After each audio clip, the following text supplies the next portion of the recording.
y sepan que va a haber comparecencias posteriores junto con la consejera Joy, en la que vamos a desnudar el inhumano y cruel trato a que sometieron día a día el consejero Ochoa y sus empleados a los empleados del Consejo Nacional Electoral y también al pueblo hondureño, de lo cual debo decir no se pueden desvincular.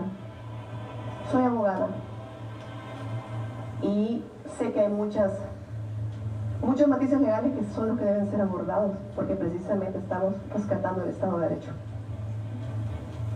Y hay cosas que quiero aportar como una ratificación de lo que fue ya aportado, tanto documentalmente como por los demás empleados a través del medio de prueba testifical que ustedes dirigieron ayer y recibieron a través de un interrogatorio que me pareció, ahora sí, bastante exhaustivo.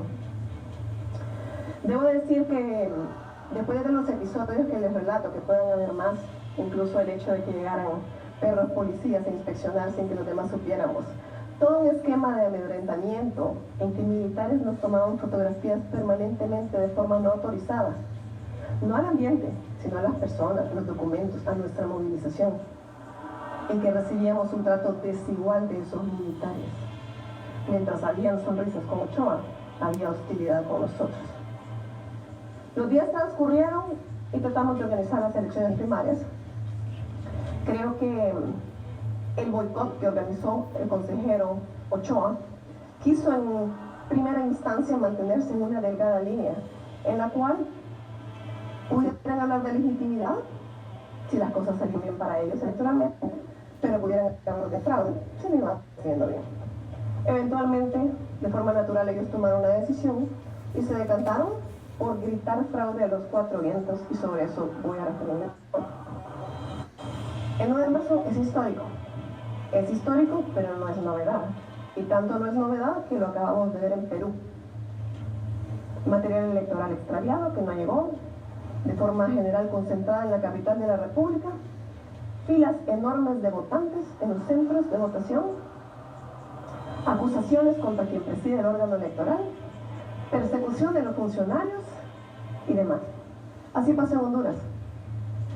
Y mientras yo me paseaba en un balcón pensando qué hacer y veía desde ese balcón en una oficina el centro de votación de la escuela José Cecilio del Valle del barrio Guanacaste, el consejero Ochoa estaba en éxtasis con cómo se iba reflejando en la pantalla que se encendían los biométricos y pedía el menú para ordenar desayuno, sin mostrar ningún interés, pero tampoco sorpresa sobre lo que estaba sucediendo.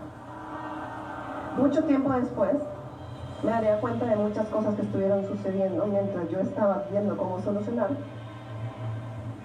Y entre ellas, sucedió que él llamó, por ejemplo, a sus subalternos directos para que empezaran a levantar un informe en una oficina que tenía él particularmente en el lugar, así como lo teníamos los demás. Informe que después utilizó para salir a acusar a los empleados del Consejo Nacional Electoral y defender con mucho fervor a los miembros de las Fuerzas Armadas en un escenario bastante crítico para nosotros y con enorme peso sobre mí en particular por presidir precisamente un periodo de elección. Como dije antes, no colaboraba. Terminó colaborando al final de la tarde. Acá afuera se encuentra conmigo una de las personas que fue a rescatar maletas. Las personas que rescataron maletas fueron de mi equipo principalmente y del equipo de la consejera Jola. Si me preguntan cuántas personas del Partido Libertad y Refundación, que en ese momento eran funcionarios electorales, participaron, les puedo decir que ninguno. La suma da 0. Sin embargo, todos estaban para acusarnos, para hostigarnos, para amedrentarnos. Días después tuvimos desencuentros porque estábamos denunciados, tuvimos personas presas, llegaron a interrogarnos encapuchados. Un total de 14 para la consejera y para mí, como si fuera un asunto de crimen organizado. Y me decían quienes tienen experiencia en eso, que ni en el crimen organizado entran a hacer esos interrogatorios de esa manera. Era obvia la estrategia y era obvio que estaban orquestados. Las elecciones primarias tal vez no sea lo que más nos ocupe, pero evidencia que había un plan sistemático que fue sostenido en el tiempo. Recordemos que a nosotros se nos citó como testigos, mientras se nos acusaba como imputados en todos los medios, a la consejera Holly y a mí.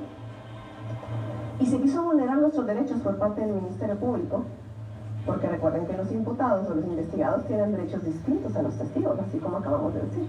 Y nos querían hacer declarar, y la radian de un fiscal allí porque dijimos que entendíamos que éramos investigadas y no testigos, era impresionante. La molestia porque entregamos pericias altamente profesionales sobre lo acontecido llegó a tanto que se hizo un comunicado en nuestra contra, porque el consejero Ochoa hasta había ordenado comida con los fiscales y se quedaron 12 horas para relatar y para armar un guión. Un guión que, debo decir, estaba plagado de mentiras, por supuesto, combinado con verdades, para que, como en los libros de ciencia ficción, se confunda uno si es novela histórica o si es novela ficticia. Al final pasamos esa etapa, pero luego vendría una etapa más delicada, como se sabe. A nivel técnico es mucho más pesado una elección primaria, porque incorpora 3 elecciones distintas o tantas como partidos políticos participen, pero las elecciones generales incorporan un peso político tremendo, que también hay que gestionar. Debo recordar que yo igual presidí en la época de elecciones generales o de su organización hasta septiembre 11 del año precisamente pasado, así que estuve en una enorme etapa de su preparación todavía presidiendo. Hubo un momento en que se aprobaron precisamente algunas cosas relacionadas con el PREP. Son momentos distintos en el pleno, no quiero agotarlos con detalles, pero que fue el parteaguas y fue el asunto relacionado con el PREP, la paralización del quórum, pero fue además la paralización del cronograma electoral, que me parece que es más trascendental. Es razonable que en un órgano colegiado haya disenso, y hay instrumentos diseñados para esto: el voto.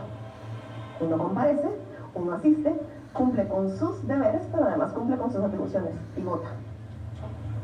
Pero empezamos a recibir coacción. Empezamos a recibir coacción, quisieron cambiarse los lineamientos que ya habían sido aprobados por unanimidad y se inició una vorágine de señalamientos públicos diciendo que los sistemas iban a prestar a fraude. Nosotras, al contrario, pensábamos que precisamente hacer lo que ellos decían era prestarse a fraude y era renunciar a algunas atribuciones del Consejo Nacional Electoral. Más allá de las discusiones técnicas, este fue el inicio que marcó una etapa diferenciada, una etapa en que hubo intervención de colectivos en el Consejo Nacional Electoral, paralización del pleno, que es grave, pero lo más grave fue la paralización del cronograma. Lo más grave no fue el PREP, fue grave, sí, pero el PREP no es la elección. En ese momento además estaba en ejecución en lo del censo nacional y estaba en ejecución la actualización política electoral, geográfica electoral, que es una columna vertebral y atacaba directamente los derechos de los votantes. No se aprobaba nada, como dijo alguien por acá, ni la gasolina que había que pagar para los combustibles, para los vehículos de la oficina. No se aprobaba nada, absolutamente. ¿Por qué? Porque se negaban a asistir en lugar de hacer uso de sus atribuciones. Posteriormente tuvimos colectivos que fueron a paralizar la recepción de pliegos del PREP con mucha violencia y todo fue escalando.